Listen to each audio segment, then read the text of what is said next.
Hello, hello, everybody. Welcome back to Reality Realness with 3 S's. I'm here with my lovely co-host, Miss Fanta. And also our regular guest host, Miss Michelle Nash. Hello. Whoop, whoop. And so we are here to discuss episode 5 of the challenge Total Madness. Today, I think this was actually, it lived up to the name Total Madness. This was a treat of an episode. It was good all the way through and ended with a punch. Whew. I'm still recovering, to be honest. Overall thoughts, first, just at a wide scale. It was a good episode in terms of, action. It had all the classic things, the drama, hookups, good, cool challenges, all that. But honestly, I feel like how I felt in Rivals 1 when CT and Adam lost because Adam made that mistake with against Tyler and Bananas, and they got eliminated right before the final, and I was like so personally hurt. And that's how I feel about this episode. Just, yeah. And tell your first overall thoughts. Yes, I agree with that so much. So much personal trauma came from this episode, and like after I was just like shaking my head by myself, like I'm so bummed out right now. I'm just sad. Yeah, for me, this was the first episode of this season, I believe, where I was audible in my apartment by myself on multiple occasions, like either screaming at my computer, like gasping, like covering my eyes, like I was very, very animated in watching this episode. I was like, W2EF. So we started off, obviously it reminds us that D, when her red skull, womp, womp, womp, and you see Rogan like pumping her up, saying like, yeah, Diesel and all this. And I'm just was like, I was not into it. Like, especially since we know that Rogan's not really into D. And so like the fact that he's like now fluffing or pumping up her ego, I'm just like, no, what do you guys think about that? Yeah, it comes across really false, and it's all for TV. Everything he's doing is for show. Yep. Oh, sure. For sure. Just to make him look good, because he doesn't really have anybody. My first gasp of the episode was when Dee comes back into the bunker, puts her name back on the name board, and drops Ashley's name tag thing on the ground and kicks it. Like, I actually was like, oh my God! Like, I thought it was really, really distasteful. It's so distasteful. Just, you know what I mean? Like, just because Ashley may have her faults, but like, you're really just gonna sink lower always. Like, she got eliminated. A lot of it was luck and the help that you got. So be gracious. You know what I mean? Like, I really feel like, I don't know, if I was D and I had that elimination, I would have been like, coming back to the house, I would have been like, I don't really feel like 100% about the win that I just had. Like, I'm just gonna kind of like lay low and like just be thankful that I'm back in the house, but not like do this like rotten tour. Like, this was a rotten episode for a lot of people, and that was like the first rotten apple. Agreed. So many rotten apples in this episode. They should have called that episode the Rotten Apple Tree. Yeah, Steve, Rogan, Wes, Jordan, like the list goes. Oh my God, everybody's terrible. Fair. Like, is that what we love about the show? Is the fact that like everybody is just so horrible, and then we get to like about it? It's the love to hate. It's the love to hate.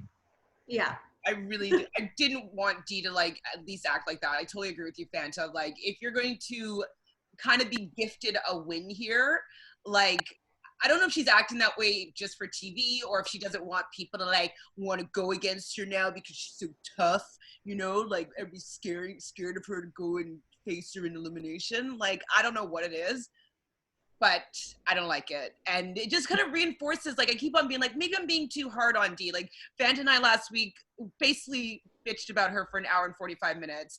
And I was like feeling bad a little bit, being like, maybe we took it too far. But then when I see something like that, I'd be like, no, I really don't like her character from what I've seen. I don't know. Agreed. Yeah, I agree. I don't know. I don't think. But sorry, what? I don't think we're alone. Probably on not. that sentiment. So the first real scene of the episode, they're playing with their makeshift Ouija board. And like, I thought this was actually a really cute little scene. It kind of starts the foreshadowing of the Bear and Kayla saga. And, Bear is just so funny and he's moving around the Ouija board and scaring everybody. Like, he is kind of charming in an annoying younger brother, like grade 3 kind of way. You know what I mean? But yeah, I mean, it's annoying to me that we already have known that they're going to start hooking up from like the first episode in the previews before the show even started. So it's annoying to see this long lead up to what we already know is going to happen. But at the same time, it's true. Like, he's not my least favorite. He's entertaining in that way. I don't always like his choices, but he's funny. I don't know. Fancy you into Bear? Would you be charmed by the Ouija board Bear game? I love somebody to like banter with, so that would like really, I would like that, but I don't know. I think it depends. Like, if I went in and I was like single, I'd be on to it. I'd like it. Yeah. No, I think I'd probably hang out with Bear, because if it's so damn boring and he's always has ideas, he's always doing something, he's full of energy, he's not really a downer. Like, he can be an asshole for sure, but he's not like bad mood, grumpy, like, when he's being mean to people, he's kind of being obnoxious and like it's loud and annoying, but it's not like, he's not like a negative cloud that kind of walks around, which is like, I think is how he gets by with his antics, is that he's not like how Jordan is, where Jordan is just kind of like, can be really negative and like unpleasant to be around. What'd you say? And malicious. Like, he's not like mean spirited. No. I read Ashley did an interview. She's like quarantined in like Ecuador or something like that right now. And she said that Bear is the last one to go to sleep and the first one to wake up. Yes, I think I saw that interview or a snippet of it, or she's saying the same stuff in interviews. Yeah, because she was referring to the fact that like she was just tired and she'd already yelled at Bear a couple of times that day before she blew up on him with the fire extinguisher. So I think she felt that was targeted at her, and that's probably why she blew up, when it was really just, it was a general being an annoying person to impress Kayla type thing. But Ashley took. I love Michelle's reaction on that. Like, I could just see the wheels spinning, like being in a bunker with Bear up, like, and awake almost 24/7. I would murder him probably. Yeah, he would. No, you'd have to get into cahoots with him, because like that's the only way you can handle somebody that's not annoying, is being in on the gag, on the joke. You can't be on the other side or it's annoying. You know what I mean? You have to go be irritable or irritable. Yeah, irritable. That's why Wes hates him. Why do you think though that MTV had the previews about them in the beginning? Because I was like, well, womp womp. Like, I guess it happens in the first episode, because like, why are they showing this right now? Kind of like what you were discussing. And I was just like, agreed. I'm like, well, we know that this is coming. Like, why did you take away that suspense for us? You know what I mean? Like, because even watching it now, I'm like, no, she's not going to do it, even though I know she's going to do it. But like, I'm like, no, she's being so strong. Like, she's like, she's shutting it down. Like she shuts it down a lot before she doesn't. Not shuts it down fully though. True. She kind of leaves the door a little bit open. And this kind of starts with like the momentum of Bear even talking more so to Wes. And like, I think Anissa was in the room there and Josh was in the room about like, his love for Kayla and like how much like, does she fancy him? And like, I do like, Wes's advice in these situations though. Like, I think Wes is a smart guy. And what do you think about this conversation? Do you remember it? Yes, when he was like doing like the hypothetical or whatever. Yeah, I thought it was good that Wes was like, I would first ask her permission if it's okay to flirt with her. Because Kayla was in the room too. I didn't. It was just like I was just like shaking my head. I was like, oh my god. And didn't Anissa say? Anissa was like, she's not gonna like she has a boyfriend at home. Yeah. But was that like tongue in cheek? I feel like that was, I felt that was like I think the second time that Anissa said something about like, no, I don't think she's going to do that. She has a boyfriend at home. Like I think she said it in an episode or two ago, and then she said it again this one. I think that she wants to believe it. I don't think that she's making a dig. Yeah, I think she wants to believe it. And then Bear, more of this foreshadowing. When Bear is after something, he gets it. I'm like, oh God, I don't want him to get it. How'd you feel though about Jenna's talk with Zach? I was pretty surprised that they had such an amicable conversation. Yeah, because preview for next week, they don't. And it's just like classic Zach again. Who do you think she's cheating on you with? Like, are you serious? It's like, anyways, that's for next episode. But yeah, okay, they have one good conversation. Yeah, of course. I just think that like so many of the boys in the show are just so wildly insecure. And I think that Zach is just insanely insecure. And Jenna has the patience of a saint. Yes. To be like going through this for like however many years. I mean, like none of us like really know like what goes on behind closed doors, but like that personally would just like wear on me so much. It's like we're solid, like we've agreed to do like seasons off so that we don't get in each other's faces. Well, and it has just there like ever been any time that Jenna has stepped out of the relationship? Like I haven't heard any rumors of her doing anything that would allow him to be. No, he's cheated on her every single time they've been together. Like always. Are they now? What? They're engaged now, and now I don't know what the deal is. It seems like he's changed via Instagram. Who knows what the reality is? But this was filmed in like October, November, like not that long ago, and they probably got engaged a month or two after. So it's like, I don't know, man. I do know that in the past, he even has admitted how many times he cheated on her. Remember one time she called him from the challenge house and he didn't know who it was. And she was like, do you know who this is? And he was like, oh, like Miranda, or it said someone else's name. And they were supposed to be together at that time. How could he? I can't even think of how I could do that. Like he did that. He had to do that on purpose. He knows that it's her calling. He like. Wouldn't it be better for him to just hang up the phone and be like, bad connection? Like for him to pretend like he doesn't know who his long-term girlfriend is calling him from, I don't know, they're in Colombia, I think they were. Yeah, it's just, that was his behavior for so long. And then now he seems like, now that they're engaged and they're posting together all the time, it seems like he's better about it. Like before he wouldn't really post about her. So it seemed a little more sketchy. So I don't know, maybe he's changed, but based on the preview for next week, he's going to be classic piece of Zach. You know, yeah.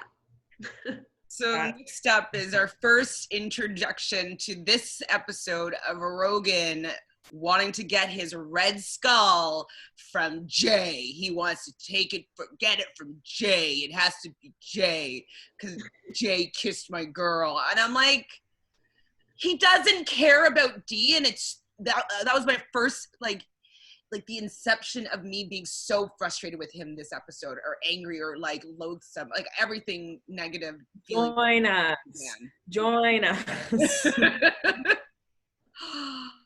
Like there's a lot of negative psychology going on with why he wants to go after Jay, and it really grosses me out that the challenge became a platform for him to get his ego pumped up in a really negative, chauvinistic, masculine, gross way. Yeah. And I don't believe that he really obviously cared about the whole him kissing D thing. I think he was using it honestly as an excuse because he was so scared to have to go into an elimination that wasn't to his strength against someone smaller than him. And I think he purposely was like, oh, I'm emotional about that because he's trying to manipulate people to be like, yeah, put me in against who I think I can pulverize, but only if it's physical because I know that I'm not smart enough to beat him at anything else or strong enough on my own to beat him on just like a regular climbing thing or something else. So I honestly think it was completely just a malicious manipulative choice on his part to be like, I'm going to get the easiest skull ever for myself, but only in this specific situation. And then I look like the hero. Yeah. And I get to look super strong and like amazing, and it's good TV because it's the whole drama with that whole love triangle, but really he's securing himself into the final, you know? For sure. Which is what I hate. I'm like, ugh. I don't think he stands a chance against like any of the other guys, really. Like maybe like I want to say Swaggy, but like Swaggy has like really like he's been quite good. So I have hope for Swaggy. I have high hopes for him, and I just think like it's just so funny that he was like, it has to be physical and it has to be against Little J, and it's like, okay, so yeah, basically you're just saying that you can't beat anybody else but Jay and anything other than that, when a final is also comprised of like a lot of different things. And because it's not team this time, like last time it was a team. Right? That's what I was just about to say. I was like, so if you were running an individual final this time, it could be like a completely different ball game. I really, honestly, even if he makes the final, he will come in last place. For sure. Because, I mean, I don't know if he'll gas out like he did in his first showing on the challenge, but like he doesn't get it. He doesn't get all of the aspects of it. I think that what he understands is you can create a storyline so you can be brought back. He gets that. He gets that you could use your physical power to take out someone and get the Red Skull. He gets that. He gets that he can manipulate a situation to make it look like he's the hero. Like, you know what I mean? He gets all the kind of the negative manipulative stuff, but he doesn't get what is actually going to, like, he's not watched any other seasons. He doesn't know what is going to be called upon him to go through, and I don't think he has the chops. It's on his own, please. He doesn't have the chops at all. My next favorite scene, well, I don't know if it was my favorite, but I kind of enjoyed it, was on the treadmill with Wes and Josh. And I found it really funny personally because I agree. I believe Wes when he says that he doesn't care about Josh at all, and Josh wants to be creating a storyline and wants to think that there's some huge rivalry because the fact that he facilitated him getting out last season with Laurel and flipped whatever, and so he thinks that Wes has some big vendetta against him, which I don't even see that, because Wes is way more calculated than that, and like he would keep someone like Josh in the game because he doesn't think that Josh is strong. And so it was just really funny for me just to be like, Josh is actually delusional. But who do you think is more delusional out of the two of them? Well, I think that Josh is definitely delusional. However, you know, Wes, based on what we see when he's in the tribunal conversation, Wes really purposefully pushes Josh's buttons, like purposely will be like, you're irrelevant to me. You are like the scum beneath my shoe. Like he purposely is just like, of course I want you here because you're the worst player ever. Like, it's like, he is just, it's a little bit much. It's a little bit much, but like, I understand the sentiment behind it, but he could easily play it to his advantage and just be like, yeah, you know, I'm going to keep you around because I think that like I'd want to go against you in a final, and leave it at that, and they could have like a deal and he'd be fine. Like, but he just needs to show his ego. Oh, for sure. This episode has really, I mean, obviously we'll get to more, but this episode has, I do think that Josh is delusional. But I think that Wes is an overly sensitive egomaniac. He can be, yeah. I mean, obviously all the OGs are a bit of an egomaniac because they get called back because of their brand. And so they all have to play a little bit into who they are being paid to be. If they're paid to be the villain, they're paid to be the villain. And the only person that I've seen that's kind of like transformed their image a little bit has been CT. Like, he used to be the hothead, like, you know, brawl guy, and now he's like the dad guy, you know, the wise old man. So he's the only one that I've seen make a shift that has been positive and makes them call him back. But I think that they just have to live up to their brand, or else they don't get a paycheck anymore. Like it's their job. For sure. For sure. Yeah, definitely. How do you feel about this? Made me really uncomfortable. So Corey and Nelson were running on that track. Oh yeah, that whole drama. Apparently the track gets like out of alignment or whatever. The turf gets lightly lifted from the ground. Turf lightly lifted. And Jordan has to say something about it. Well, I wish we didn't hear what Jordan said, right? We just heard that Wes was irritated by it. You just saw Jordan kind of yell towards them like, "Hey, get off, you're fucking up the turf," or something like that. And then immediately Wes is just like, "Yo, we're just doing, you know, I'm gonna do it," because he was planning on, I guess, fixing it. And then was like, "Jordan, you're an asshole." And then Jordan was just like, whatever, turned away in his like smug manner. Well, like how Wes went in on Jordan, like I didn't understand his like. I read I saw in an Insta story. I don't know if you guys heard this. Apparently, it didn't show that Jordan actually poured orange juice all over Wes. Well, he tried to apparently, and then Wes slapped it out of his hand. Oh, I didn't read that. That's what I heard was that. Banana said, that Jordan like threw orange juice on Wes. I don't know. Well, you see Jordan cleaning something up at the end. So something was spilled. I heard it was like this and a slap. That's what I'm picturing. But okay. I don't know. It could be. It was really awkward the way Wes was like, "You will respect me. You will not."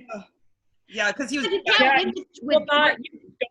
can't talk to me the same way that you talk to your wife. That was my second scream. I screamed.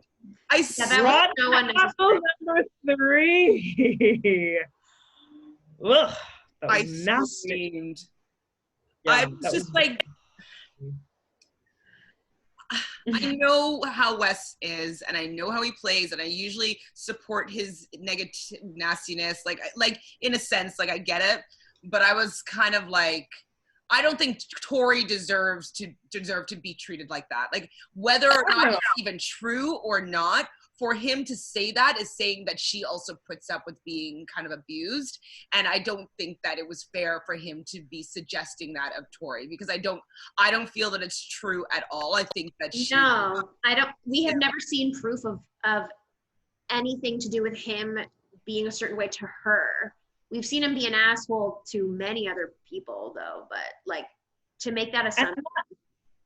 And that's the thing that's interesting, because it's like, as much as like Jordan, it can be a dick, like you wouldn't really catch him being like, "Wes, like don't talk to me like you talk to your wife at home," because it's weird. It creates all this like speculation, and then it like people are just kind of like, "Pardon me, like is he abusive like to his wife? Like what is this all about?"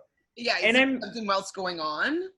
Yeah, and I'm glad that like Tori and Jordan like didn't really like give it any credence. Like I'm glad that they were just like, "You know what? Like that was nasty. Like don't do that."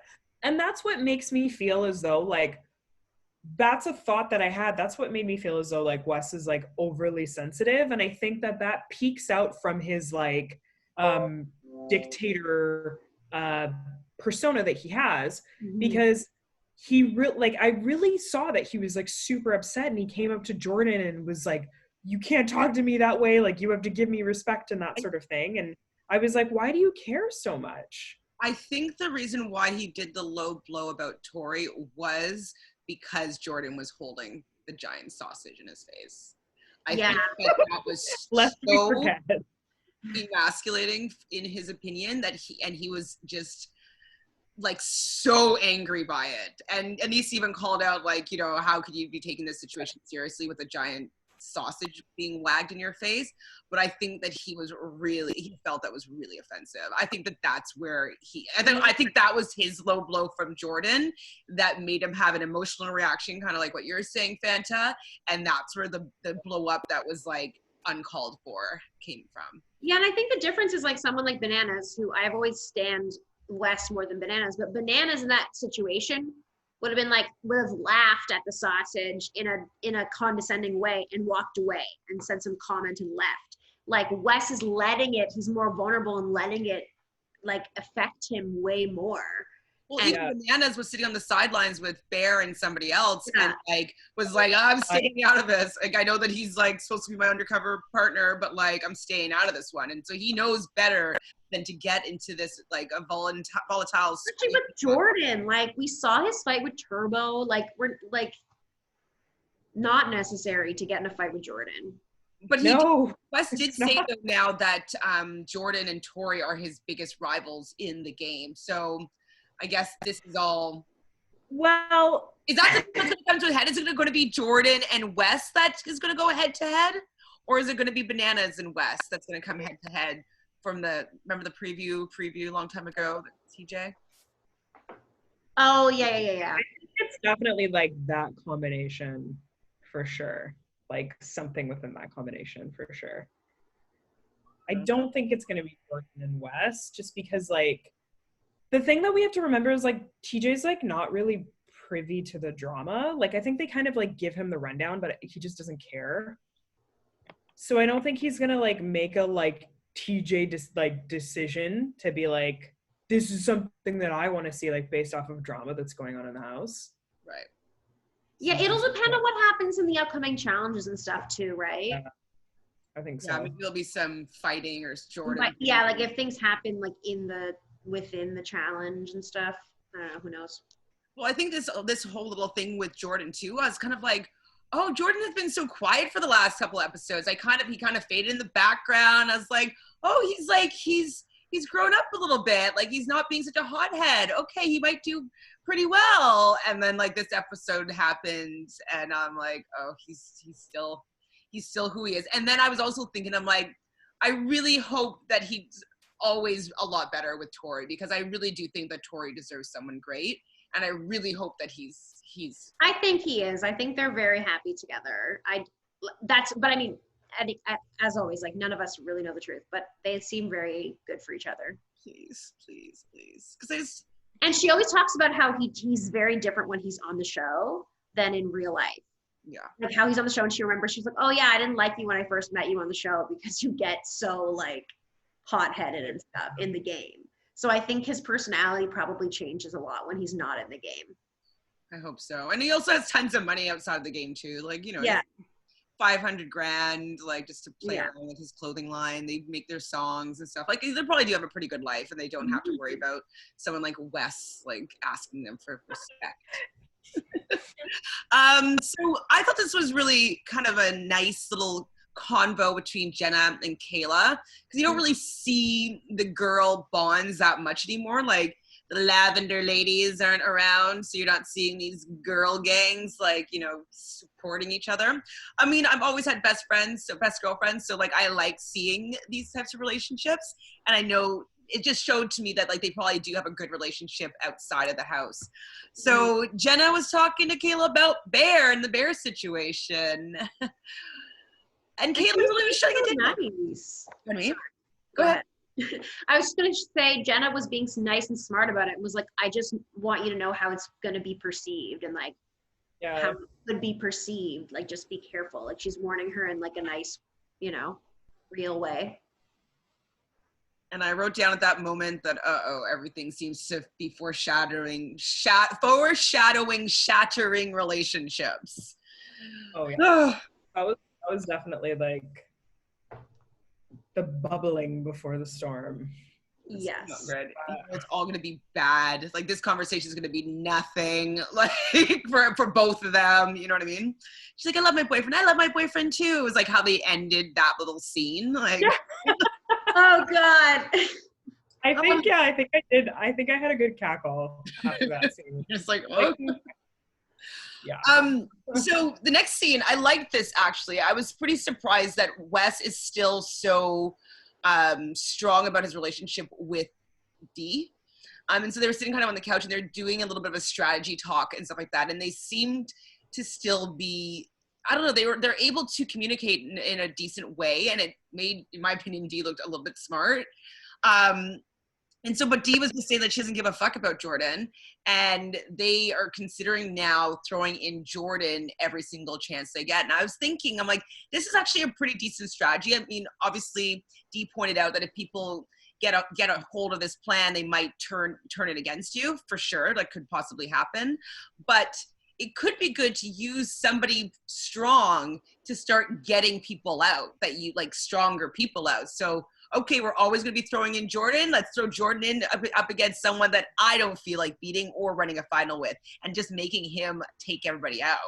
But then you still have to go in yourself at some point. But he's going to take out some of the strong people. So like his chances are, but like before I was thinking like, oh, you know, you take out, you can choose who you want to go in against. But now I'm thinking who you could leave to go against later on down the road. You know what I mean? Yeah. There's multiple strategies you can go about it.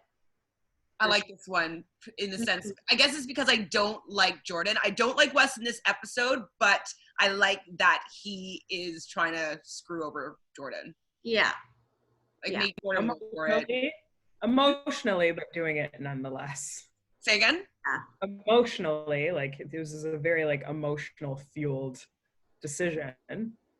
I think most of Wes's are, though. I agree with you, Michelle. Like he can have calculated decisions, but they do usually stem from an emotional standpoint. Like he'll have a vendetta against somebody.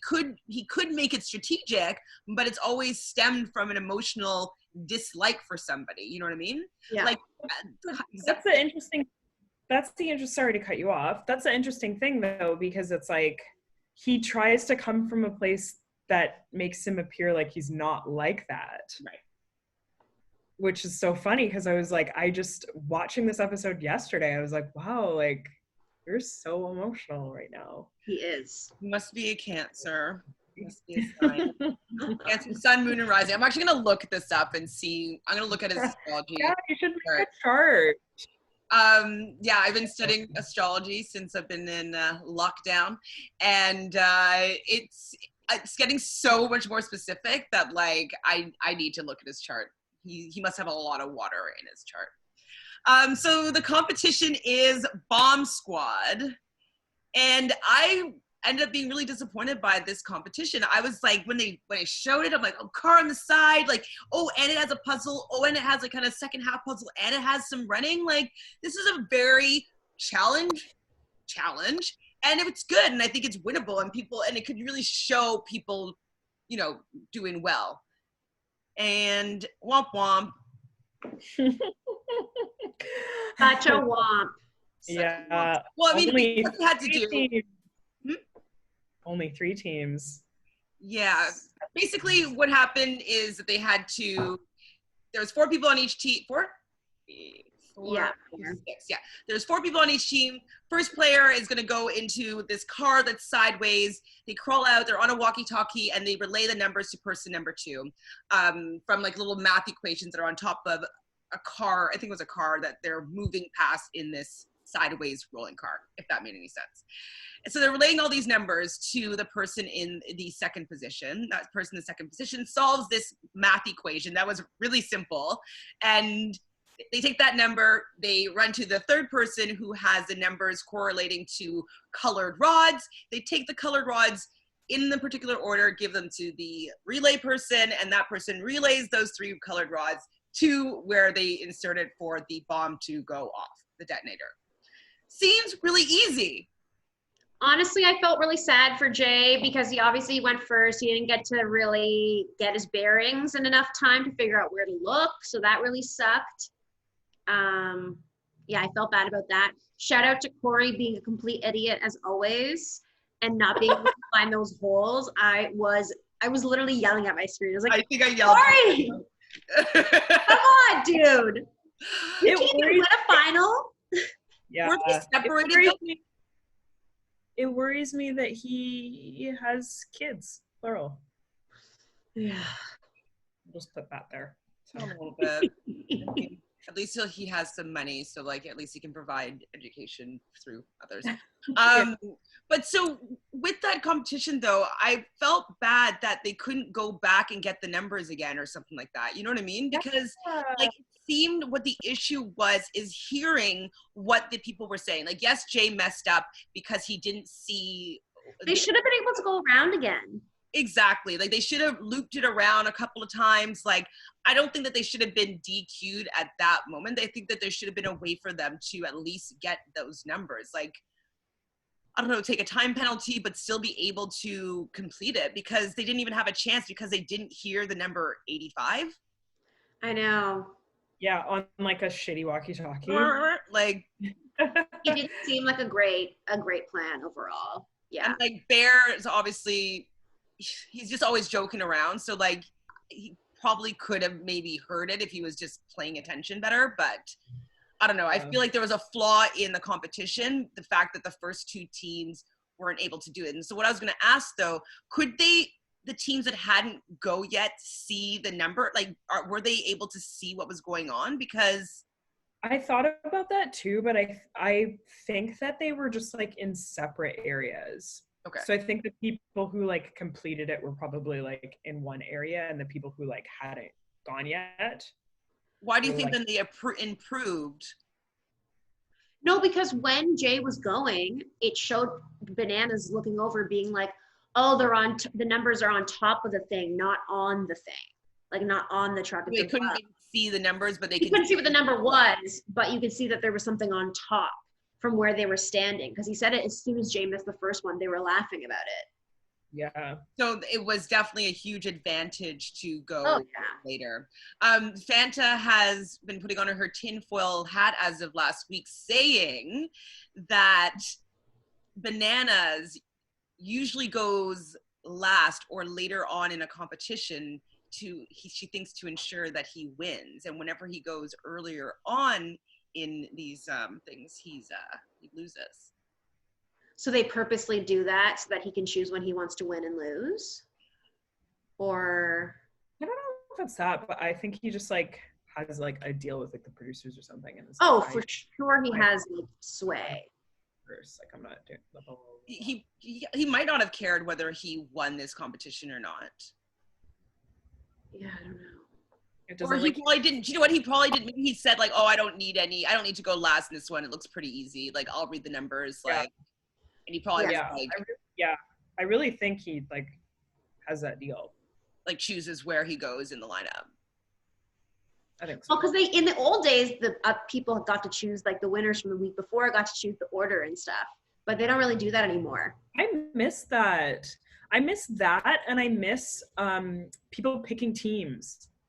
Because there was like so much like, remember the date, like what was it, Rivals 2 when they did like Schoolyard Pick, I think it was, or like before that, and like Preston, for example, like always got picked last, and like that creates like another like level of drama because there's like that frustration. And I love that. Like, I want that back. I love the Schoolyard Pick too. Survivor's another show that I'm like, show us the pick. I want the Schoolyard Pick. I want to see the pick. Like, you know, they never show it anymore. Even when he says it, like, we did a Schoolyard Pick. I'm like, I didn't see it. I agree with you. Like, I don't know. I definitely feel as though the challenge could but they just don't have enough time. I think they've already stretched out the episode to an hour and a half, but like they don't have enough time. And I see what they're trying to go for. Like they want to have it like be like sleeker and like more streamlined and like, but I miss that like just like the peanut gallery and like the picking and like people just kind of being like crappy to each other. I was like, when I first was writing down the player, like the teams and each player, I put the star beside Jay's team's name. I'm like, Jay, Kayla, Wes. I'm like, they're good. Like, Nani just has to do the running at the end. Like, whatever. Like, oh, they're gonna do so well. I was so big star right here. I was like, yay, Jay, yes. Oh, I was so sad for him, and like, oh my god, I'm gonna cry. God. But like, even though like Nani and them, they were just like, no, don't make him feel bad about this. Like, don't worry, like we've all done it. And like the fact that like they knew how much he probably was hurting from like messing up because he really wanted to win. It was something that was in his strength. And just from his lack of the challenge experience, he just didn't know where to look, and he wasn't prepared just from, he's not experienced on the challenge. And I was like, I felt so bad for him. Yeah, I feel sad for him. That really bummed me out. That was my first bummer. But I mean, it's good to experience those kind of shitty losses in the beginning of your challenge career, because then you really understand, you take more time with stuff, and you really appreciate when you do get the wins, you know? Absolutely. And also it makes them not hurt as much. So like, for instance, if Rogan had gone in and lost an elimination, like his first one, like, ooh, that might feel kind of crummy, you know what I mean? Like, but like, yeah, you kind of want to be able to have felt that before, so you know what to expect, and you're not so afraid of like failure anymore. Like you've had that experience, like it's fine. Okay. So who do you think was going to win? So the final two teams were Casey, Swaggy C, Josh, and Jenny. And then between the two teams, it was 2 seconds apart, and it was Fessy, Jordan, Anissa, and Jenna. Yeah, I was going to be Anissa's team. With Jordan? Yeah. Yeah, I thought maybe for drama's sake, Jordan's team would win, just because they've been leading to that with the fight with Wes and stuff, that maybe like Jordan would do something, like I don't know. But I was happy for them. Like Swaggy has really given himself some good clout right now. But dude is like too scared to actually go into elimination. So we'll see what happens with that. But I mean, I really like when people say that I'm smart and then they actually do well. I mean, I thought that the math thing was quite easy, and I don't even think they have to do order of operations. I think they're just allowed to read from left to right, so like even more simple. But the fact that he didn't mess that part up like Rogan did, like you obviously know it's not 19. Anyways.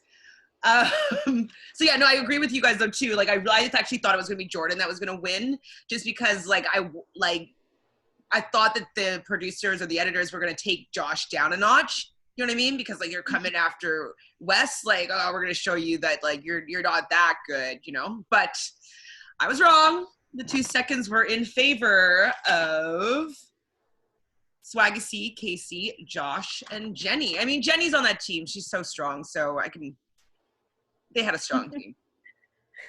Jenny can just sleep until the final. She's basically going to the final. No one's going to bother putting... And she deserves a chance at a final. Fuck it. Like... Unless, though, someone decides to weaponize her, like kind of like Wes could be doing with Jordan eventually, and just keep on putting her in to take out the bigger threats. It's true, but making an enemy out of her, and then she just has to win one tribunal to be like, here's my revenge, bitch. I'm putting you against, the hardest other person. So like, it is a risk, because if you go against someone like that, like even with Jordan, it's like Jordan could just win tribunal next week, and then he has the power to decide. But there's also not that many girls that I can think of that are that strategic that would actually do that. I think that she's just going to be, her and Dee are just going to be left alone. Yeah, I agree. Maybe not, but maybe Anissa. Take out Dee? I think that Anissa is definitely strategic enough to like. Yeah. No one to hold them, no one to fold them. Like she knows she's done enough of these, and like she's playing a very like good game, and like she's doing great in the daily challenges. Can you people in that have a red skull? Can you what? Like say somebody votes D in, like the house votes D in, and then the tribunal puts Jenny into the elimination. Can that be a thing? Yeah, you can put anyone in. Sure. I think that would be so smart. I think it would be so stupid if all the girls were like, cool, yeah, let's just let Jenny ghost. Oh, you don't want to go against her again. She's good at crushing then. She's good at everything. Take out the people you don't want to go against. It's bizarre. Bizarre. I don't know how it's gonna go though. So Oh gosh, Josh. Okay, so Josh has the power now. And so Josh is like, oh, pack your bags, Wes. Like, you know, he has an inflated ego here. And yes, he did win. Great. But I guess it's because like Wes isn't playing the same game with Josh that Josh is playing with Wes. It just is kind of like Josh does appear to be kind of the annoying, like obsessed younger brother. Now Wes is playing back, but in a completely different game. Like it's different. Mm-hmm. And I was just kind of like, oh God, I don't really feel like seeing Josh think that he's so amazing because he won this tribunal. I wasn't in the mood for it. Yeah. I don't think I want to like him a lot because I like Ika, and Ika's always like talking about how much she loves Josh and like always on podcasts with him and on like different Instagram lives with him. And so I really want to like him, but I really just don't. And I don't know why. I don't know why. I go back and forth with him. You know, I wouldn't be upset for him to make it further just to see what would happen, but I certainly don't like root strongly for him. But he's not in my hate list, you know? Yeah. No, he's not on my hate list, but I don't like he has power. Say it again? Oh, I just said Rogan on my list. Rogan. No, I mean, Josh isn't on my hate list, but I don't like him when he has power. I find that he's really unbearable to me. He's not likable. I like when he's hanging out with Nani, like a couple seasons ago. Like, I like that side of him. I do like when I see him talking with Ika and stuff like that on different podcasts.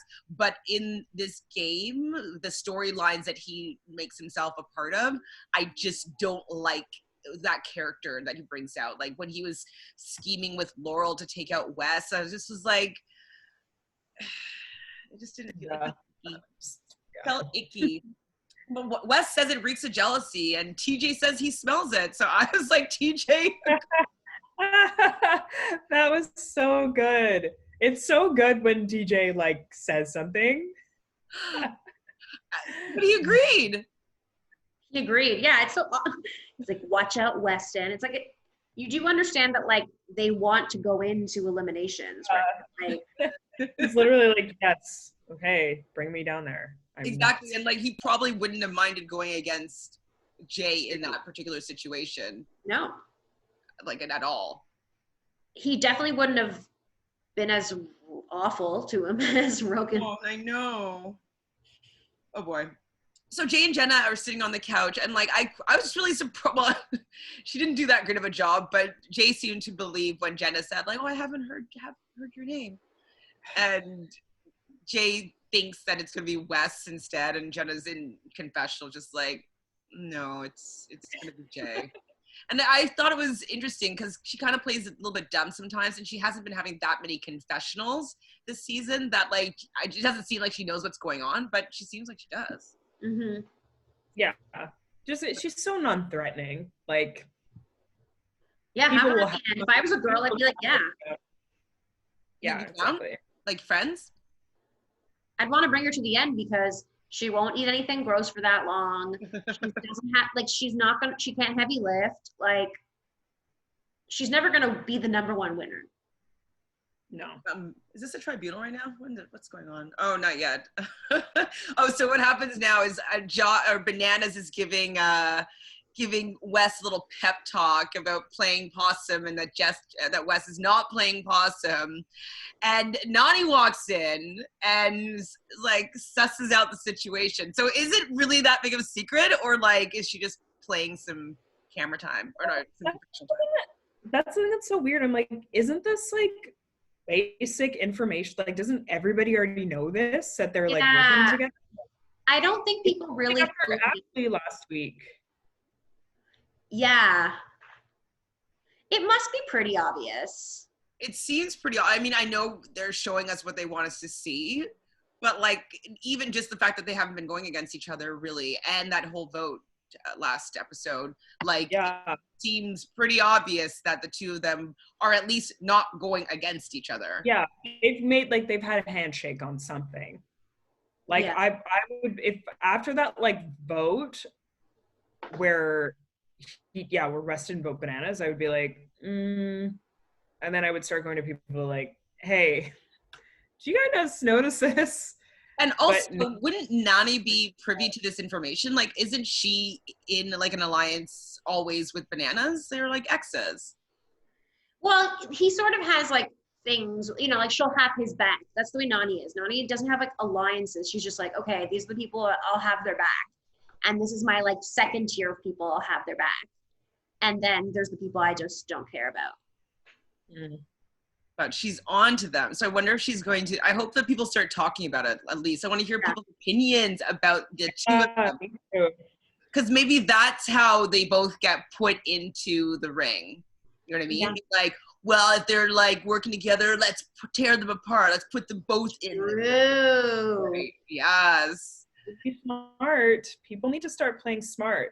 People are playing scared right now. People are playing so scared. It was called out a few times this episode. Especially the guys. Especially. Yeah, the guys especially.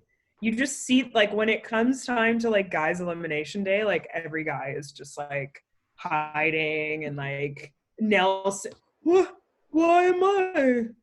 What? I don't understand. This is happening right now, basically. So Josh is obviously so smug. And, you know, he wants to have Wes in the tribunal. They want Nelson, which I think was a fair reason to want Nelson in the tribunal. Like the fact that he hasn't talked game to anyone. Dude, talk some game, man. Like, it's a game. What are you doing? And then who was their last person? Was it Bear? No. It was Jordan. No? For elimination. It was Wes, Rogan and Nelson. Rogan. Oh my god, I like forgot about Rogan already. Like just like blocked him out. And this is again when Rogan obviously decides that he wants to really, really push for. Oh wait, you know what? It was the elimination Anyways, they vote Jay back into purgatory. Okay, I missed that part. And I was actually frustrated by it. I could see the tears welling up in Jay's eyes when, like, you know, it was going that direction. He's like, why? Like, you know, you said Bear's name in this circle. You said other people's names. Like, why are you saying my name again? I've gotten 2 skulls. The 2 skulls that I have are taking away spots from you guys, which I was like, is that kind of something? That is such a good point, because that's what TJ said in the beginning. Exactly. He was like, you guys like, I have only this, like, a certain amount of slots. So if you wait too long, you're not going to the final. And that's the thing. It's so stupid. It's like, what are you guys waiting for exactly? Just go in and get it done. Yep. Like, it doesn't make any sense, because that's what's going to happen. Like, toward the end, there's just going to be a purge. And it's just going to be like people who are just, oh, not this one. Oh, I'm waiting. Or it'll be like, okay, there's 1 more skull for guys, 1 more skull for girls. Yeah, like a purge, all 5 of you. So then it's like 5 people for one opportunity, 1 more red skull. And then all those people are gone all at once. And like, fuck you then, you idiots. Like, that means only 1 of you are going to get it. Yeah, I know. It's so frustrating, because it's like, I was fooled. Playing the challenge, like, play it. I was fooled by Wes at the beginning, though. So how he starts it off, and he's like, oh, I've gotten into a tiff with this person, and I think he's the biggest piece of shit in the house. So my vote's for Kyle. I was surprised.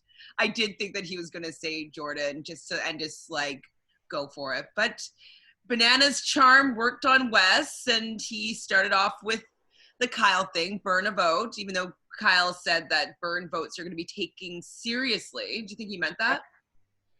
I mean, Wes and Kyle sort of have a back and forth, like they jokingly insult and say bad things to each other and whatever, go against each other. So I don't know, maybe. Did you see Bailey's face that whole time? She was just like. Yeah, Bailey's vote reactions are pretty funny. Yeah, she was so shocked when he said to Kyle. Just like, I thought it was funny for sure. So Jordan he said, in this game, you are my bitch about Wes. And I'm just like, is he? Is Wes Jordan's bitch? No.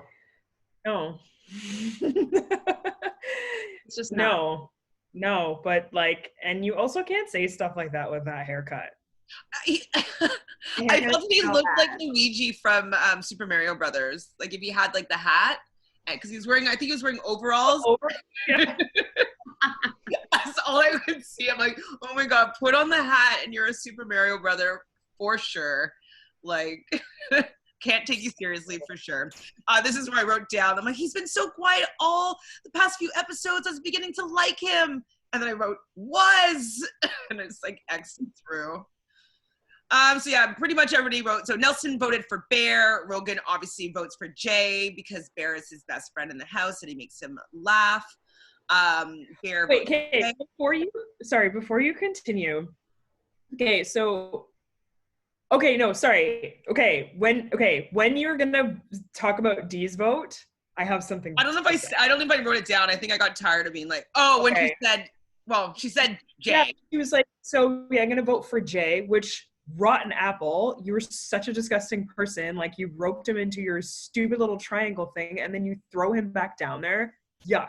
And then she's also like, I want to make sure that Bear stays because he's like Rogan's best friend.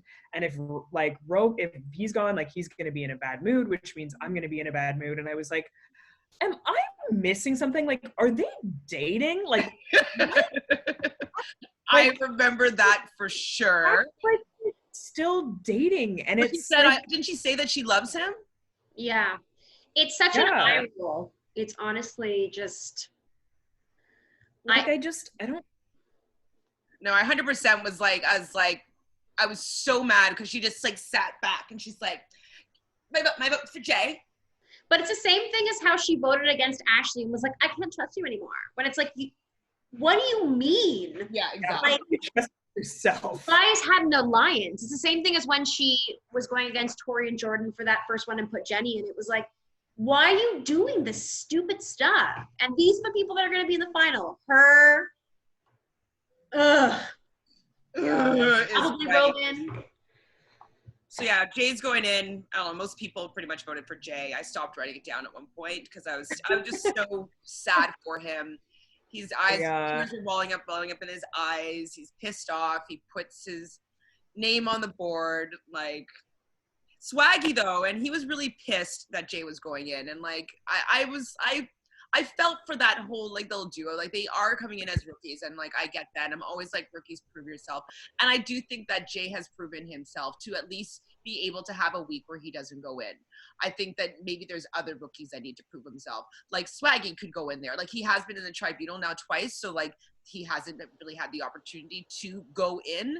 But like, well, he could be putting himself in, obviously. But like Jay, I think, has done enough. Like they should put maybe a cap on it. Like, yeah, you can't go more than 2 times in a row. Like you have to find someone else. Once you have your red skull, you get to choose whether or not you want to defend it or not. I don't know, whatever it is. But like, I think that there should be some safety, a little bit of safety in having a red skull, especially if you... Maybe like a 1-round safety or something.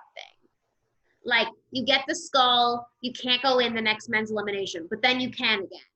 You know what I mean? Or like something simple to give that person like 1 week of like safety. Yeah. That's what they do. Yeah. Anything. Like it's just really crummy. Especially since he's like a nice guy. He's not being arrogant. He's not being mean to anybody. He's not coming back being like, oh, I'm amazing, I'm the best. Like he's didn't really want to have anything to do with Dee, but she like attacked him basically in the club in front of her boyfriend or ex-boyfriend or fuck friend, whatever the hell they are. It was all part of her manipulative game, and now like he gets to go back into the elimination all the time. One thing that they did say in that discussion though was when Jay said something like it wasn't fair. This isn't fair. Somebody said like, we've all been through it, man. And it's true though. They all kind of had their. That's what I think it was Nani. Might have been Nani. That's who I'm thinking. Is like it is true. I mean, it hasn't happened to Nani. Well, she's had to go in. She's go in, but she hasn't had like the ruins where Wes went in like 10 weeks in a row. Or like when one person gets targeted week after week after week. Like that's happened to a lot of people, but it also has not. Also recognizing though that like a lot of people that are in that room have gone through what Jay is going through. So it's not just him being targeted. It's just kind of a hazing that happens within the challenge. And it just sucks that you are the hazed target. Yeah, but then it makes you better for next season. Oh yeah, like next season people are going to side with him. He's going to be able to work with people most likely. Like he'll be able to have a little more control. And he'll have tougher, like he'll be able to, you know, be prepared anytime in case he has to go in and just have a more of a confidence. So Rogan's campaigning to Josh. God, about why he wants to go against Jay. Obviously, we went through this many times. You know, he wants to defend his relationship with Dee because he kissed Dee, blah, blah, blah. Over it. Casey's confessional. She had a confessional. Yay! I was like, Casey confessional. Yay! Explaining Rogan and how he was being. Yay! I'm like, why doesn't she get any confessionals? Like, I like Casey a lot. I want to know what she has to say. I would be interested in hearing her perspective because she is a rookie and she hasn't, like, nobody said a peep really about her. Like, what's going on with Casey? Like, why is it that Ashley went in before any other rookies? Like, well, they were always in the tribunal, though. Was Casey in it that week that Ashley went in? Yeah. Oh, right. And Nisa and yeah, that's right. And then before that, it was Bailey, Swaggy, and CT. Right, okay. So, man, rookies are making it far. I don't mind. I think that they're playing well. I'm liking all of them more than I thought I was going to. Even like Bailey and Swaggy, like they haven't showed, like the first episode, I didn't really appreciate them and how their attitudes were. But so far, I've been liking them a lot more in these episodes. Maybe because they're not acting all like, you know, I'm the best when they haven't been in a show anything. King and queen. And yes, and they haven't been popping up. I thought the whole season was going to be them doing that, but I guess it was just the first episode. And then it's like, I'm glad that, like, I'm impressed that they're winning stuff. So I'm like, okay, it's fine. So I think that was it for the tribunal, because the next thing that I wrote down was stage 5 of the bear trap. I think this is pretty shitty.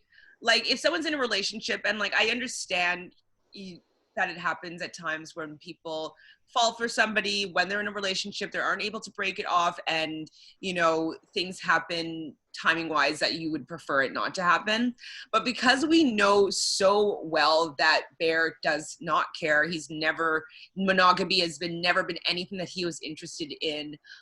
He loves the chase here. Kayla's gorgeous, and she's kind of toying around with it a little bit. She's allowing him to be this way with her. She hasn't closed the door completely. So I understand why Bear keeps on trying, because if that door was fully closed, he would get bored, you know what I mean? But there's like a little opening. But I just don't like the fact that he's targeting someone in a relationship. You know what I mean? Like, it's really smarmy. Didn't he also say, like, when they were sitting on the couch after they came back from the Twisted Turtle Club? No, they went there. No. They didn't show that much in the club, though, right? I don't remember them. No, they were in the club for like a hot second. Yeah, it was like 15 minutes of club. When they came back and they were like sitting on the couch and like drinking beers or whatever, didn't Bear say he had a girlfriend? Yeah. Like, he was like, I have a girlfriend, but like, I'm more interested in you. He always has a girlfriend at home. Always has a girlfriend. Yeah. Always. Keep dating him. That is insane. I guess he's rich. He's not horrible looking. He has over 1 million followers.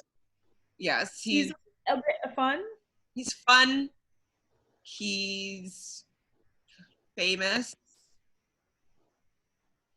I guess. I mean, I guess that's enough. He has a worldwide recognizable nickname. Yeah.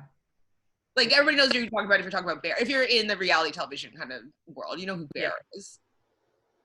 Yeah. I don't know if I guess he just has enough clout that he gets the chicks. And like, they're probably all quite young. They're probably like 21 gorgeous Instagram models from the UK. And like, you know, it would be getting the page 3 or whatever, page 6 in the UK Times, I forget what it's called. They're used or whatever, like. And yeah, they'll get a bump in their Instagram followers, I guess. Right? Yeah. Well, anyways, so Kyle thinks that Kayla's in trouble, which she isn't. Kayla keeps on saying that she's not into Bear, she's not attracted to Bear, she's not into Bear. She finds him funny, though. She entertains him, though, but she's not into him. And she decides, she's like, I'm going to the washroom. You know, you knew it was coming. I'm going to the washroom. I'm going to the washroom. She goes to the washroom. Bear follows her to the washroom. Like, it was so obvious. Ugh.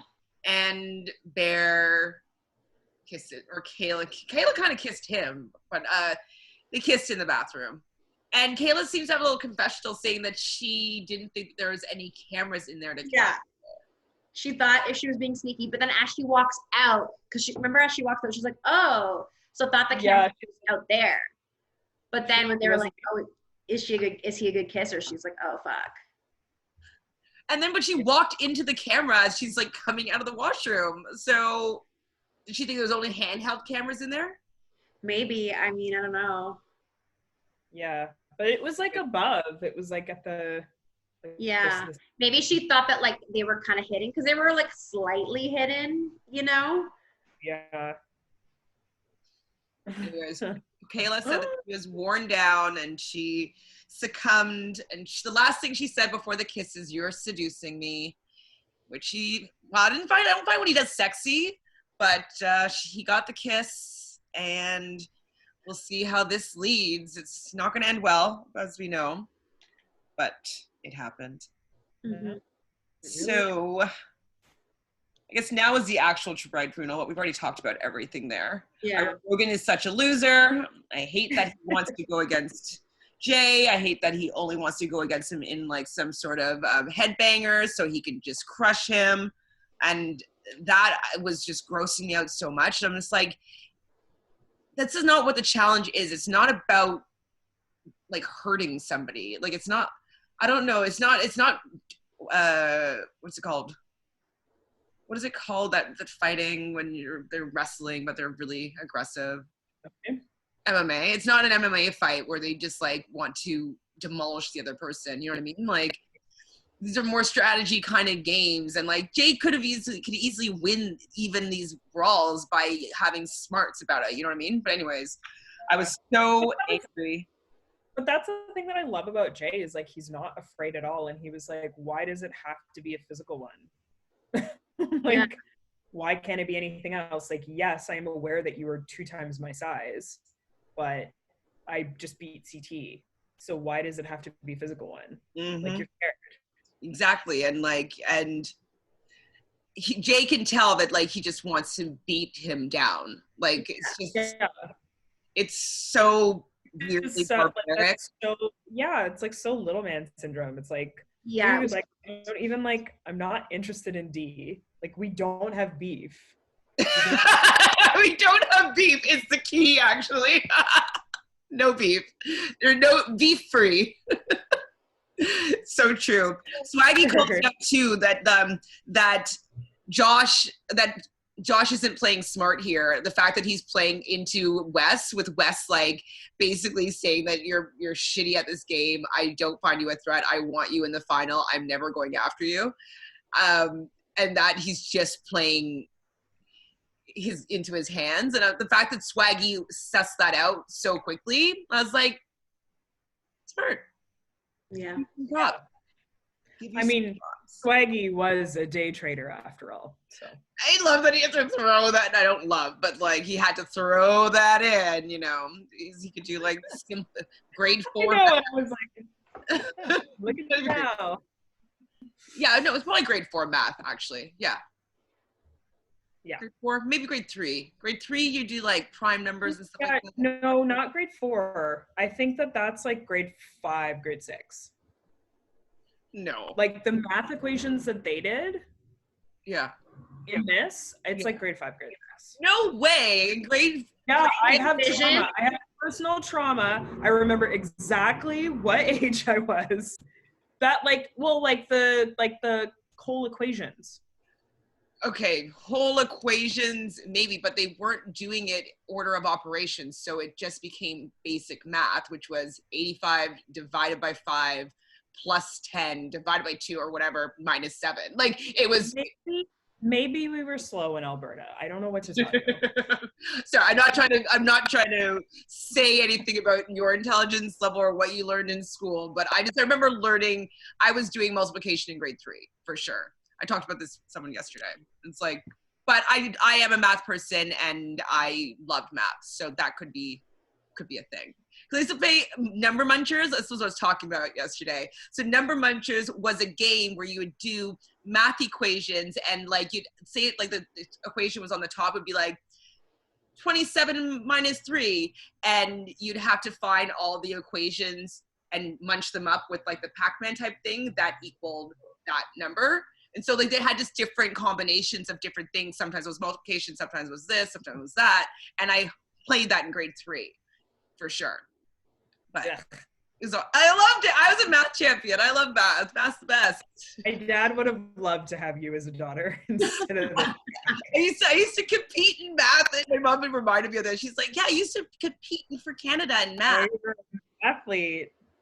I was a math athlete for sure. But anyway, so I didn't find that problem was that difficult, but Swaggy, had to, show that he was a day trader over there. Oh, he's just so smart. But he's been showing himself to be pretty smart, so I'll let him have it.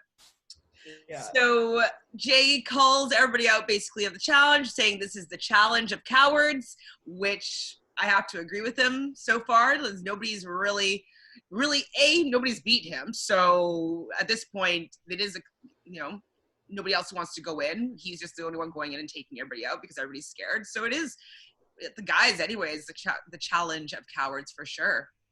Mm-hmm. And I'm just like, at this point, I'm just praying. I'm like, please, please, please let Jay win this one. Whomever he's against. I know. I was praying for him. And I knew it was going to be Rogan. And Anissa also agreed with Jay, being that, like, these men need to stop playing this scared game, and they need to, like, start taking some, like, hey, I'm going to go in there. I'm going to get my scalp. This is who I'm going in against. Like, let's see these challenge competitors that we watch this game for, not like, oh, let's put in the guy that's just, the small guy. Like, yeah, where's the hood spot? It's really, like, baffling to me. I did find it interesting that TJ kind of called out Swaggy. Oh. Swaggy was like, yeah, like I don't know as much as I'd love to come down. I would love to go down on that one, TJ. Why don't you? Like, what's holding you back here, buddy? I love that. Like, I love how TJ was just like, hello, we made this twist. Use it. You guys are not. I wouldn't want to go against Jay though as my friend and as a rookie. Yeah, they're friends, so I do get why. I get that, but he was also talking, like, TJ was talking to every other guy. Like, even to Josh. Like, Josh 100% should have gone down. Like, hello, look at, like, why isn't anyone wanting to play the challenge? This doesn't make sense. Part of it is I think that people did want Rogan to have his day. Like, I think that I think people are scared also because you get paid the longer you last, especially for those some of them, and who aren't getting paid massive amounts just to be there. And so they want to last as long as they can. Yeah. Some of them, like Jenna, probably don't even care if they actually win. They don't think they will, but they're like, hey, if I make it to the final. Yeah. Or this third, whatever. Yeah. You'll get $100,000 or whatever, like, for being there every week. Yeah. So I wrote down, I'm like, I never wanted Jay to win anything anymore.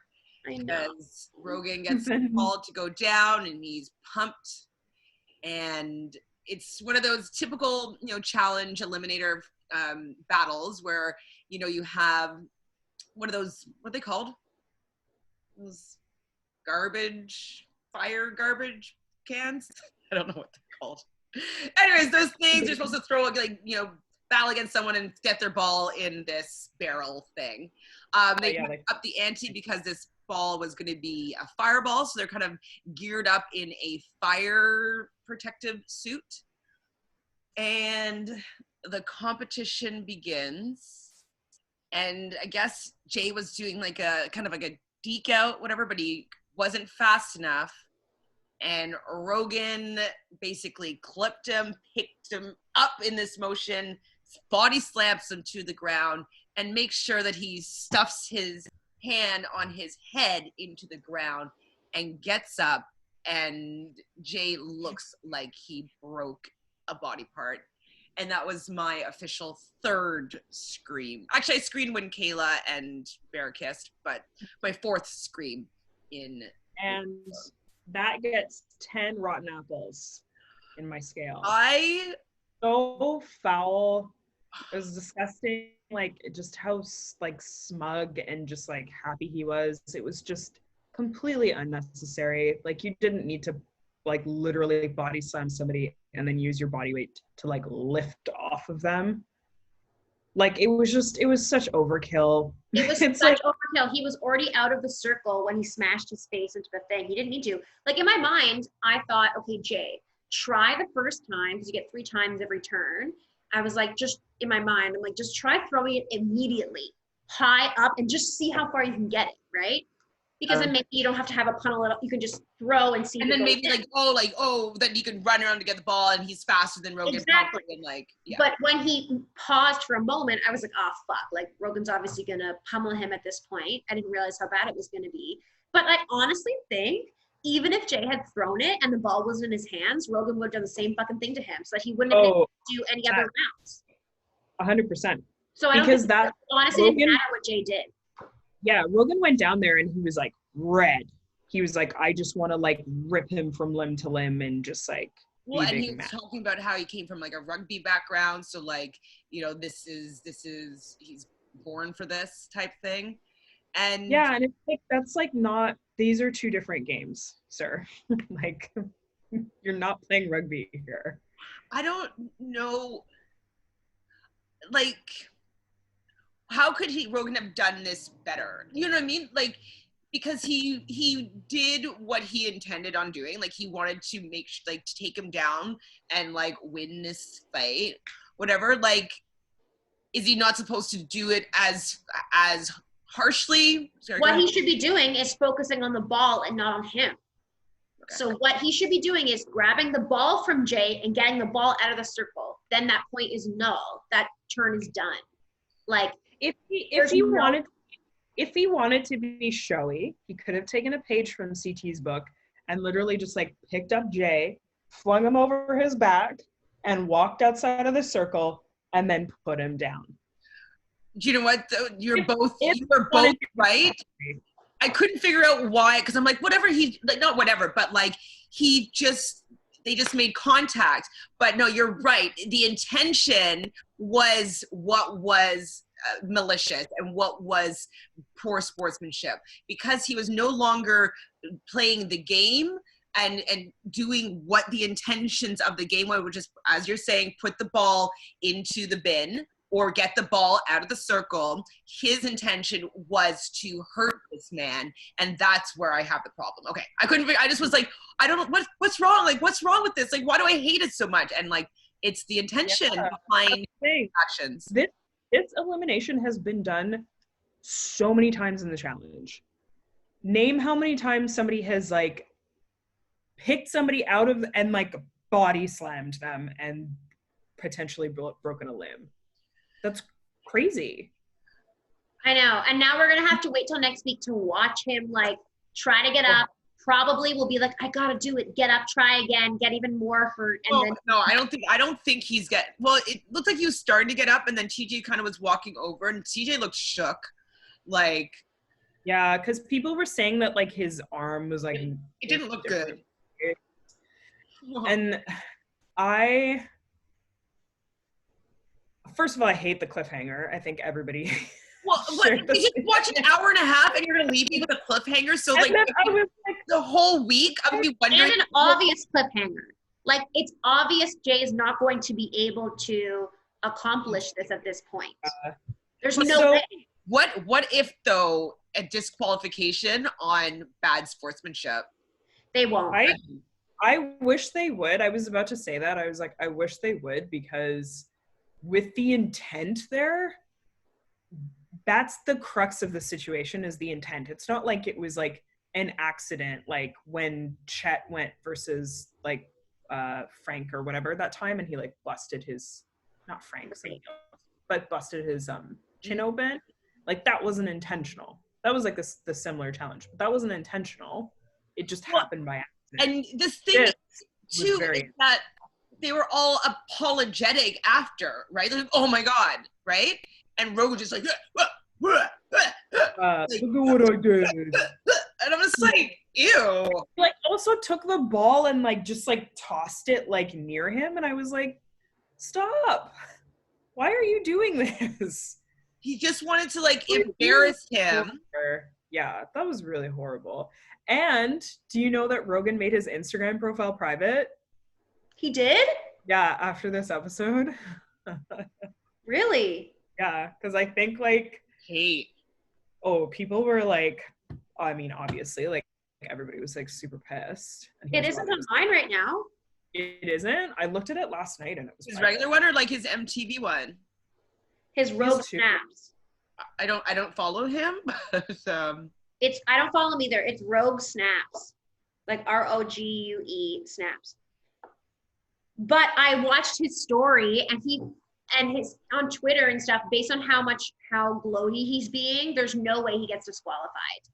Oh, that would be so good if he did though. It would be amazing, but based on his reaction to the episode, he posted a video of like a joking video where he's the Hulk and Jay is like the other guy, and he like beats him up, and he like tagged Jay in it. But this could be him deflecting and just like coming out in front, being like, yeah, I was disqualified. I was too big of a guy, and I was taken out of the game. That's like would be the only thing. So it's like they're gonna reward this asshole for like not playing the game. What? I really don't think they should. Like, I'm like, if they don't disqualify him, they should just be like, okay, this is like a wash. But yeah, he didn't actually earn the skull. He should not get a skull for that. He should not get a skull for that. No, not at all. Because then you're setting this bar for everybody to just be like, oh yeah, you could just thrash your opponent and then you're good. Well, like they don't allow body checking like without a penalty in hockey. You know what I mean? Like it's not part of the rules because people can be doing this intentionally to injure or hurt the other person, and that's not what the game is about. The game is about getting the ball in the net or getting the ball in the barrel or whatever it is. So that's why there's penalties for these things, because they become outside of what the actual game and the actual intention is. So there's no penalty for him doing this other than him being rewarded with a red skull to go and win $1 million. I'm disgusted by MTV and like completely. I actually would write a letter about that and like maybe do something publicly like on Twitter, because like I think that's actually disgusting. Yeah, I agree. I think you should. I'll see what happens next week, but I can't even imagine. I'll be surprised, honestly. As horrible, I agree with all your sentiment 100%, but I just know the way this shit goes, and Rogan is too good TV for them at this point. There's no way they're not going to give him the red skull, in my opinion. I hope that I'm wrong. I really hope I'm wrong, but I don't have hope for whom I think could be the most vile couple on the challenge right now. Both of them have the opportunity to win $1 million. But it's going to be an individual final. Exactly. Like these guys. I just don't want them to take a spot away. Like I want Tori there more than I want Dee there. I want even Nani to be there more than Dee. I want Jenna to be there more than Dee. I want Big T to be there more than Dee. Like I want everybody to be there more than Dee. And Rogan, I have zero respect for him. There's not an ounce of me that like even can hear him speak anymore. If Stephen's getting disqualified for like throwing punches and people swinging at people and like they don't condone violence, they kicking Nelson off for getting in someone's face and someone pushing someone, they're getting kicked out of the house, and then someone is putting someone in the hospital. like, and they're going to reward them with a red skull. Like, that is really, really, really not being in agreement with what they're trying to stand for. They don't stand for violence. They stand for gameplay. They stand for people performing well and pushing through the limits and battling and being hard. You know what I mean? But like, they don't seem to want to condone malicious violence, and that was malicious violence. For sure. And there's definitely going to be a huge uproar if if that does happen. Like, we're definitely not going to be the only ones that would be really pissed about that. So, and I mean, I think the producers do listen to the fans. People have been kicked off for so much less. Oh yeah, for so much less. Yeah. So much less. And I that's the thing. I agree with Michelle. I don't think they're going to kick him out. I think at most, even if that would happen, they would just be like, yeah, like you don't get a red skull. And I think I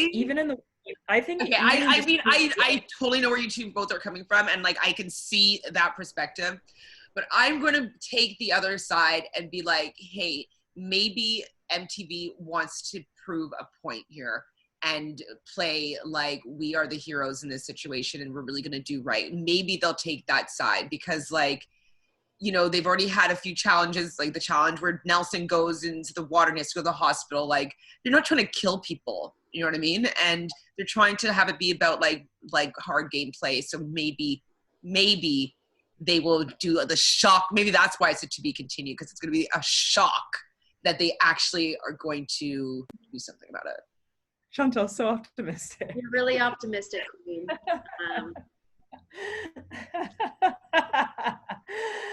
Yeah, I don't know. But I think just in the way of like, if Jay's out, then like just in the way that the challenge is not complete, like you haven't completed the elimination, so that wouldn't really make sense for him to get the skull, because it's like you've only done part of or you haven't even gotten any balls in. So yeah, I think Jay's gonna be a strong hero and get up really slowly and try to do it again. If I can't see him get hit again, I can't see that. No, I don't think it'll go. I mean, I don't know if it'll go through that him actually doing it, but I think he's going to try to continue. Yeah, I think he'll try. I think he'll try for sure. And it's a really big bummer because I've really I think it's better if he doesn't try. Yeah, but it's Jay. He's gonna try. Take him out. They're obviously gonna if he did break something, he'll be taken out in a stretcher. But there is a scene. Didn't we see a scene in one of the previews that someone gets taken out in a stretcher? That wasn't Nelson, was it? That was. Oh. That was. I feel like it was another scene though than the one that we saw happen. Maybe. We'll see. Yeah. I was so disappointed. If it makes you feel better, it's not like Rogan and Dee just have a ticket to the final. Like people could throw them in still, like they're not invincible. They could still get purged through something, and they would have to do an individual final. And Rogan just does not have that much experience, and neither does Dee really. She's only won a team one. Yeah, exactly. They've both only won a team one. They haven't really gone into many eliminations. Even the one that Dee just won, that was luck and help from Wes. Yeah. So I just don't think I don't have high hopes that either of them really have the endurance and puzzle skills. I mean, Dee did beat Tori in a puzzle, but Tori's horrific at puzzles. Tori's really bad at puzzles, and Rogan couldn't do math. I don't know. I'm just trying to ease your concerns. I don't think that they're I just don't like people being rewarded for bad behavior, especially if they're reprimanding other people for less and less severe behavior. If you watched this season of Big Brother Canada, I don't think you did, Fanta, but you might have heard kind of the roar that one He was a black guy from Scarborough, and I didn't think it was a very threatening thing. He was being egged on by another person on the show, a white man and another white girl on the show. And he said something like, oh, like in the real world, like, you know, like your muscles won't do anything your muscles don't mean anything just to get popped. He said, like, just to get popped. He said something like that, and he got kicked off the show because he was threatening violence. Okay. And so there's a big, like, a campaign. There was a GoFundMe that was like, support Jamar, like we stand with Jamar, like, you know, that it was completely unwarranted for him to be kicked off the show. But they were setting a precedent saying that we do not condone any threats of violence whatsoever. And I think that in this particular case that they acted irrationally, and they should have reprimanded in that situation. But then how they justified it, they ended up kicking out the guy that was instigating the guy that got kicked off. So they both got kicked off the show, but neither of them physically harmed anybody. And they were both kicked off the TV show. And I know we're Canadians, so we usually we're a little bit more PC for sure, but just seeing how little I felt that they both did compared to how vile I think that this act was, I'm like, I would just be mortified if it was rewarded with them being allowed. And I think, like, out of like all the reality TV that we all watch and like everything that we've like, I mean, we've all been watching like Survivor and Big Brother since like the year 2000 and like all of that stuff, but I think that it's very interesting to see the difference from then to now. And I think what really happens behind the scenes, unfortunately, in a lot of cases, is what it really comes down to is producers weighing out how it will affect the rest of the season in terms of rating and in terms of entertainment and that sort of thing. Mm-hmm. And not really like looking at things like, as I mean, think about that season of Big Brother with Aaron. I can't even remember her real name, but Arian Barbie, everyone was calling her, and she was like saying all about really awful racist stuff to the black girl and the Asian woman. And it like people like, that's why I've stopped watching Big Brother US, because I just find there's so many racist people in it and they just don't get reprimanded for anything. Like they are so racist and awful in the live feeds. Even like Swaggy's season of Big Brother in the live feeds, those two guys, like one of them that was a military guy, called Swaggy a derogatory term for homosexual. He was like, oh, Swaggy, don't you mean? So, and then he was still revered so much. I can't remember his name. Cody? I think it was Cody. That season was just so... But you're mixing seasons, I think. Who's the military person? Swaggy's season didn't have military. No. Josh's season is the one with Cody. Because that's the same season as Josh. Let me check here. Okay, come on, let's close this out, and then I want to hear what you're talking about.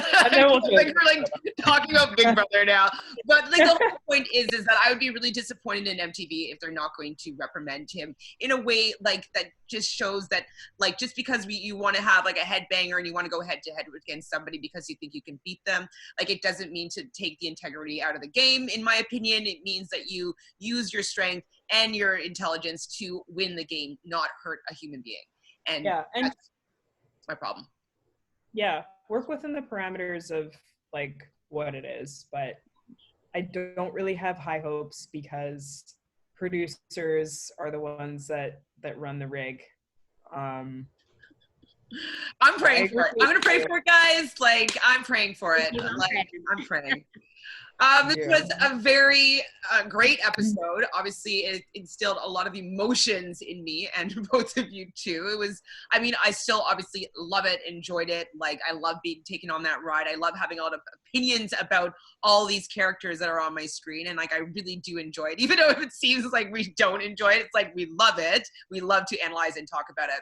So I hope you guys enjoy talking about it with us. Remember to subscribe right down below at Reality Realness with 3 S's. You can find me on Instagram at ShanFranFran. You can find Miss Fanta at Fanta Sesay. on Twitter and Instagram. And Miss Michelle at? I'm at Mish Nash with Mish Nash. It It was great chatting with you guys. See you next week. Oops. See you next week.